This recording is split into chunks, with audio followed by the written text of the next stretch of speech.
नमस्कार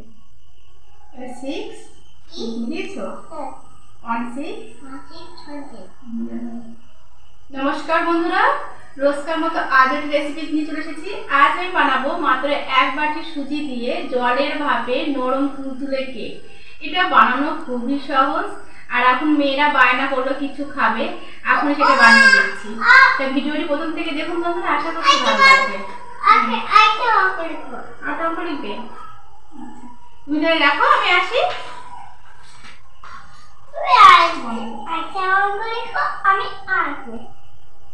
আমি এখানে নিয়েছি 10 টাকা প্যাকেটে যে সুজিটা থাকে সেই সুজিটা একটা বাটিতে ঢেলে নিয়েছি।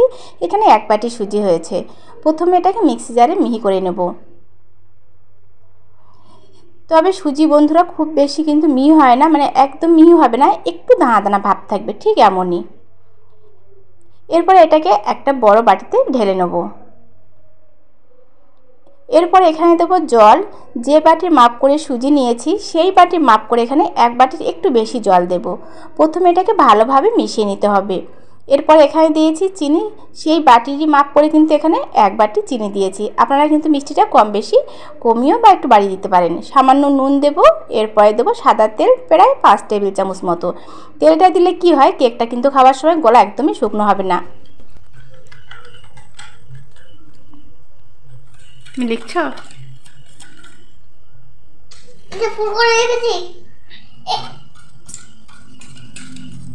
যেটা না লিখতে পারবে সেটা বলবে ভুল।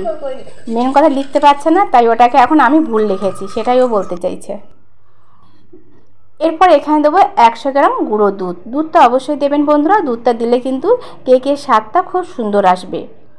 প্রজ্ঞা আবার এসে গেছে আমার কাছে খাতা নিয়ে, আবার কিছুটা লিখে দিতে হবে।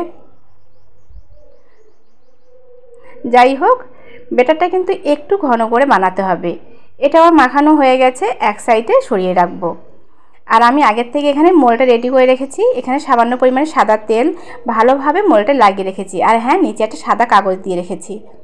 এদিকে প্রায় 15 মিনিট পর ঢাকনাটা খুলে নেব। ব্যাটারটা কিন্তু আগের থেকে বেশ ঘন হয়েছে। আর এখানে আমি আর জল কিন্তু দেবো না। আপনাদের কাছে যদি মনে হয় জল লাগবে তাহলে সামান্য পরিমাণে জল দিতে পারেন, তবে আমি এখানে জলটা দেবো না। একদমই পারফেক্ট একটা ব্যাটার তৈরি হয়েছে। এরপর এখানে দেবো বেকিং পাউডার, চা চামচে প্রায় 1 চামচ, আর তার 4 ভাগের 1 ভাগ দেবো বেকিং সোডা দিয়ে ভালোভাবে আবার একটু মিশিয়ে নিতে হবে। এটা আমার ভালোভাবে মেশানো হয়ে গেছে। আর এর ঘনত্বটা দেখে বন্ধুরা নিশ্চয়ই বুঝতে পারছেন যে কতটা ঘন বানাতে হবে। দেখুন, ঠিক এমনই কিন্তু ঘনটা বানাতে হবে। এরপর এটাকে মোল্ডে দিয়ে দেবো। আজকে যে কেকটা বানাবো এটা সম্পূর্ণ কিন্তু জলের ভাপে হবে। মোল্ডে দিয়ে 2 থেকে 3 বার হালকা হাতে একটু ঝাঁকুনি দিয়ে নিতে হবে। আর আমি এখানে আগের থেকে কড়াইতে জলটা দিয়ে রেখেছি। জলটা কিন্তু প্রথমে ভালোভাবে গরম করে নিতে হবে। তার উপরে স্ট্যান্ডটা দিয়ে কেকের মোলটা বসিয়ে দিয়ে ঠিক 30 মিনিটের জন্য ঢাকনা দিয়ে রাখতে হবে। তবে এই সময় কিন্তু আঁচটা একদম আস্তে রাখতে হবে। আপনারা তো অবশ্যই একবার হলেও বানাবেন বন্ধুরা। কেমন হয়েছে আমাকে কমেন্ট করে অবশ্যই জানাবেন। আর যেসব বন্ধুরা এখন আমার চ্যানেলটাকে সাবস্ক্রাইব করেননি, প্লিজ প্লিজ প্লিজ বন্ধুরা আমার চ্যানেলটাকে সাবস্ক্রাইব করার জন্য অনুরোধ রইল, যাতে আরও নিত্য নতুন রেসিপি সবার আগে আপনাদের কাছে পৌঁছতে পারে। 30 মিনিট পর ঢাকনাটা খুলে নিয়েছি। আর একটা কাঠি দিয়ে চেক করছি। দেখুন, কাঠির গায়ে কিন্তু একদমই লেগে যাচ্ছে না। কেকটা কিন্তু একদম পারফেক্টভাবে হয়ে গেছে। ঠান্ডা হওয়ার পর আপনাদের দেখাচ্ছি। মোল্ডে থেকে কিন্তু কেকটা একা একাই কিন্তু ছেড়ে গেছে। এরপরে একটা প্লেটে উল্টিয়ে নেব। দেখেও বন্ধুরা বুঝতে পারছেন যে কেকটা কতটা সুন্দর হয়েছে।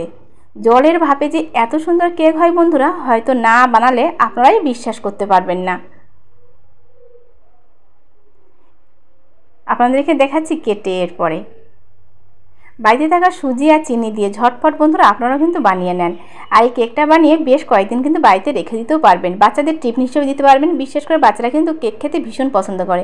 যেমন আমার প্রজ্ঞা কেক খেতে ভীষণ ভালোবাসে। আর আমি কিন্তু কেক বাড়িতেই বানিয়ে দিই। আমি কিনে কেক খুব কম খাওয়াই। যতটা সম্ভব আমি টিফিনে কিন্তু বাড়িতে ওকে কেকটা বানিয়ে দিই। আমি কেকগুলো এখানে পিস পিস করে কেটে নিচ্ছি। এরপরে প্রজ্ঞা এসে গেছে আমার সঙ্গে কেক কাটতে।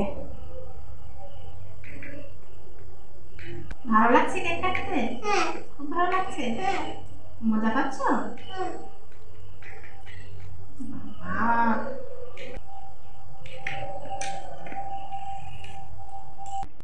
কেকগুলো দেখেও বন্ধুরা বুঝতে পারছেন যে কতটা স্পঞ্জি হয়েছে আর সফট হয়েছে। তাহলে বন্ধুরা সবাইকে আজকের মতো নমস্কার। সবাই ভালো থাকবেন, সুস্থ থাকবেন। আবার একটি রেসিপি নিয়ে চলে আসবো ঠিক অন্য দিনে।